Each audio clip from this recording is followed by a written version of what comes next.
lang mag-vlog kasi gusto ko ipakita sa inyo kung paano mag-assemble ng isang computer unit or desktop. I hope you will keep on watching this until the end kasi nakakatuwa siya. Informative naman siya kasi may mga tips din naman akong ibibigay sa inyo. Meron din naman mga experiences at may funny moment dito sa vlog na ito. Hello! Ang itim ko itim ko pala. So, I'm here dito sa office. At ako ay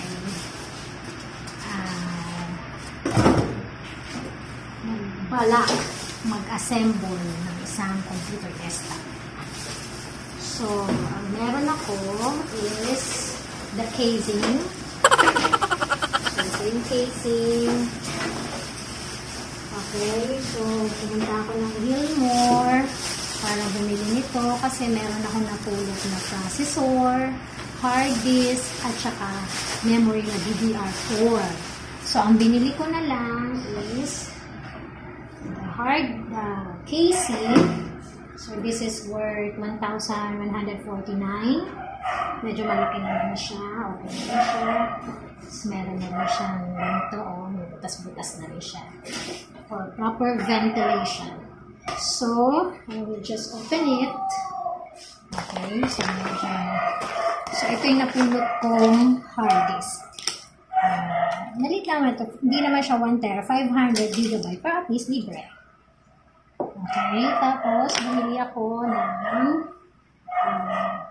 ang kulang ko lang is the casing and the motherboard. Jaran! So, this is Asus na compatible dun sa aking processor. Ang processor na aking napulot ay AMD Athlon 3000. So, hindi naman siya kagaya ng Ryzen. Pero this motherboard is upgradable sa Ryzen. AMD kasi siya. For AMD. Okay. Yeah. Ito siya. So, there are three brands ng motherboard na compatible dun sa napulot kong processor. Okay. May Asus, may Gigabyte, at saka MSI. So, ang pinili ko na lang is Asus. Titignan ko kung ano yung performance niya. Kasi meron na akong Gigabyte natin. Okay. So, ito po, pinalagay ko na yung yung processor. Nandito na siya. Tapos, bumili ako dun sa napulot ko, wala kasi siyang, anong tawag dito, yung thermal paste. So, pinalagyan ko na rin siya ng thermal paste. Tapos, yung fan. Okay. Tapos, ito yung aking DDR na napulot din. DDR4, 8 gig lang. Pero, pwede na to sa online class. Na, hopefully, hindi magloko-loko yung aking video and sounds pag nagpi-play ako sa Google ko. Sa Gmeet. So, bubuksan natin siya. Ito, bubuksan ko na siya. Bubuksan ko siya sa likod. Okay. So, ang cute ngayon kasi hindi mo na kailangan ng screwdriver. Before kasi, kailangan ng screwdriver para buksan. Pero, nakakatuwa kasi siya. Okay. So, bukas na siya. Ayan! Para makita naman. Okay. Then, ito yung power supply, which is 700 watts.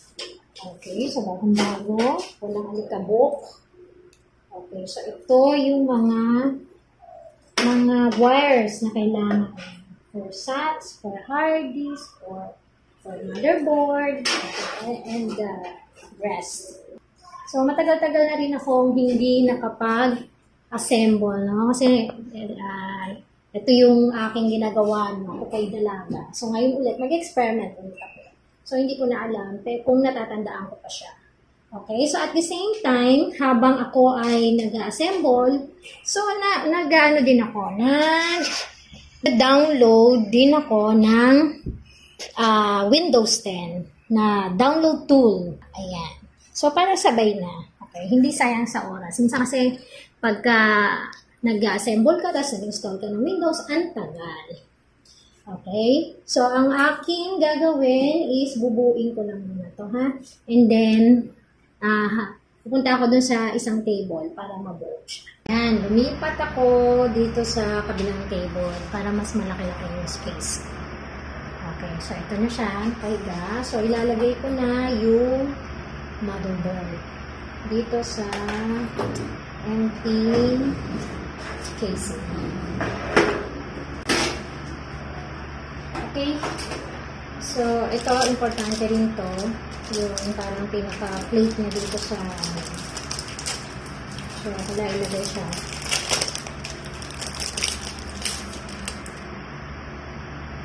Ilagay siya dito. Ano yung sabi ko kanina? So, ito po ay hindi po ako pang pro. So, hinuhulaan ko lang po. Tingnan ko lang muna kung saan kasya, tsaka binabasa ko lang din ang motherboard. So, if ever na pumalpak ako dito, at least hindi ganun kamahal. Hindi ganun kamahal yung aking kapalpakan. At least charge to experience. Okay. Ang halaga naman ito binili ko, 3,000 tsaka 1,000, 4,000. So, ito kasi yung mga maliliit na halos hindi ko makita. Na ito yung mga nagbibigay ng power yan. Halimbawa, ano yan? Ito yung kinoconnect sa motherboard.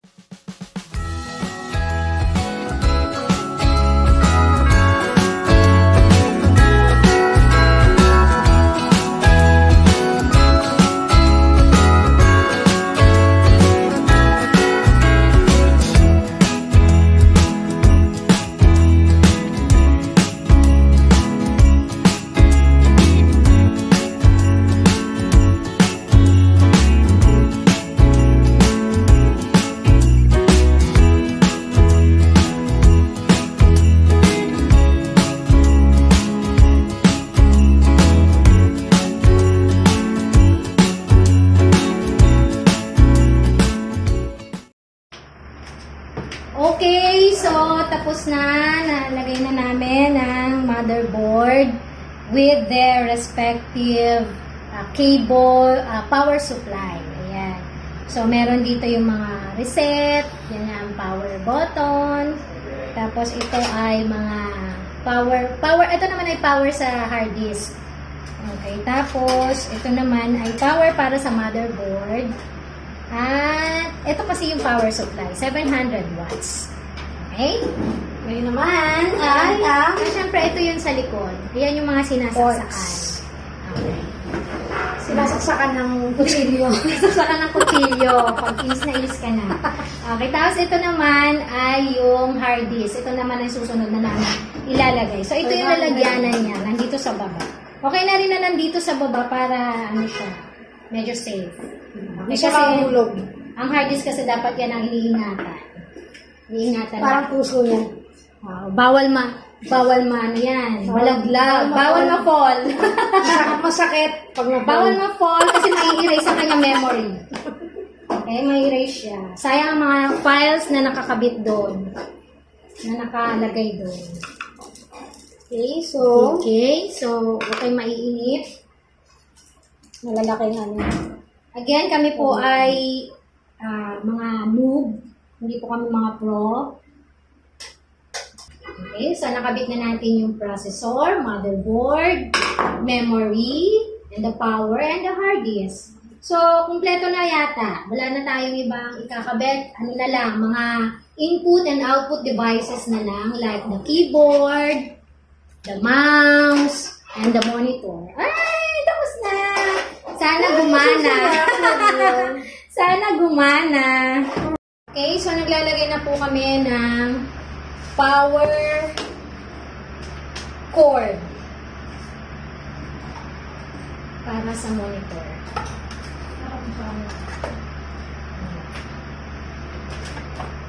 So, dito po yung power. Tapos, kailangan po namin ng VGA cable. Nasa ng VGA cable? Kukuha lang po ako saglit sa tindahan.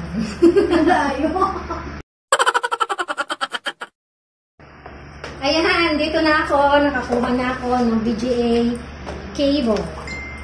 So, ilalagay lang natin dito sa kasukat din niya. Ang computer naman pala kasi, kung ano yung slot, dun siya kasya. Tama ba? Wag mong ipilit sa slot na hindi niya talaga kasya, masisira.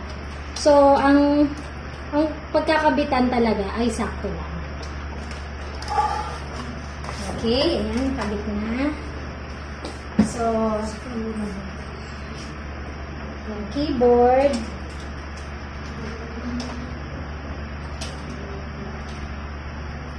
Hello, extra ko. Anong tawag dito sa keyboard na hindi pa USB? PS2. Ayun. Anong katabi ng USA? Anong katabi ng USA? Joke. Di USB.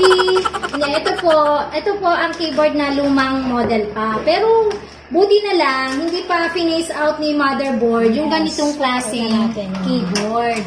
So this is PS2.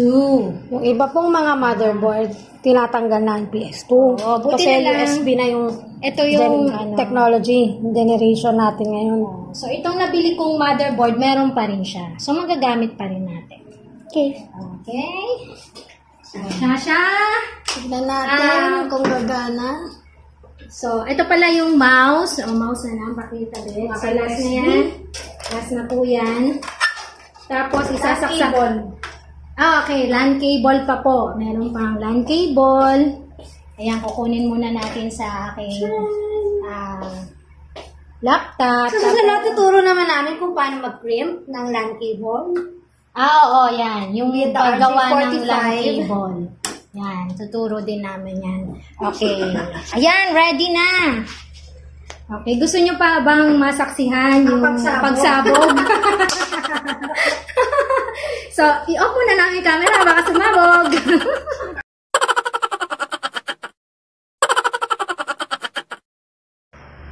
Okay, so ito na po ang finished product. Finished product. Parang Ngayon, bubuksan ko na po yung power button. Wait lang po kayo, Button ha, button. Power button. Ayan, gumagalaw yung CPU. Gumagalaw yung fan. Yan. Pati yung ano. Pero, ay, musa ko! Ay, musa ko! Ay, musa ko! Pala! Sabi nila power supply. O, di ba?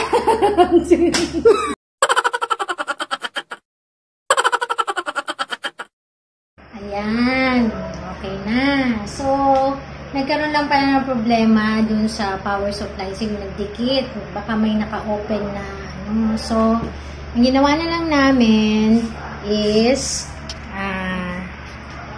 putulin na lang. Putulin na lang yung power supply, yung supply na yung wire na pinanggagalingan. So, wala naman siyang problema kasi that is just a wire for floppy disk. So, hindi naman gagamitin yung floppy disk. Kaya putulin na lang at gagamitan na lang namin electrical tape. Okay. So, kaya lang medyo kinabahan ako kanina kasi may nasunog siya. Pero at least hindi naapektuhan ang motherboard and all the parts. Salamat pa rin. So, at ngayon, nag-install ako ngayon ng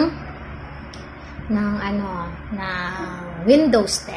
Okay? So, ang Windows 10 is a free lang ito. So, kapag gusto ko siyang alisin yung watermark, so, syempre, bibili natin siya. Okay. So, for the first time, okay, so, ang ilalagay ko dito is I don't have a product key. Kasi wala naman talaga akong product key. So, ano ba ang pipiliin ko dito? Windows 10 Pro. Okay, yeah, Windows. So, which type of installation do you want? Install Windows and keep file settings application. So, since wala naman laman yung hard disk, so ang gano'n ko, custom install Windows only. So, mag-allocate tayo ng hard drive. So, meron akong 500 gig. Gusto ko ang aking ipapartition ko, no? So, 250 sila. 250. So, gagawin ko yung dalawang hard drive. Okay. So, mag-aalat ako ng 250. 250 MB. 0. Okay. Okay, so let apply. To ensure that all Windows features work properly, Windows might create additional partitions for system files. Okay. So, tama yun. So, meron tayong ilang partition. So, partition 1, that is for system reserve. So, 50 MB yun. Partition 2, 244 GB. And, dito yung susunod, gawin din natin siyang new. So, natitira so 221.6. So, yun. So, lahat siya apply. So, meron tayong tatlong partitions. Next. Ayan, nagka-copy na ng file. So, hintayin na lang natin yan. No? Let's wait for the Windows installation to finish. Okay?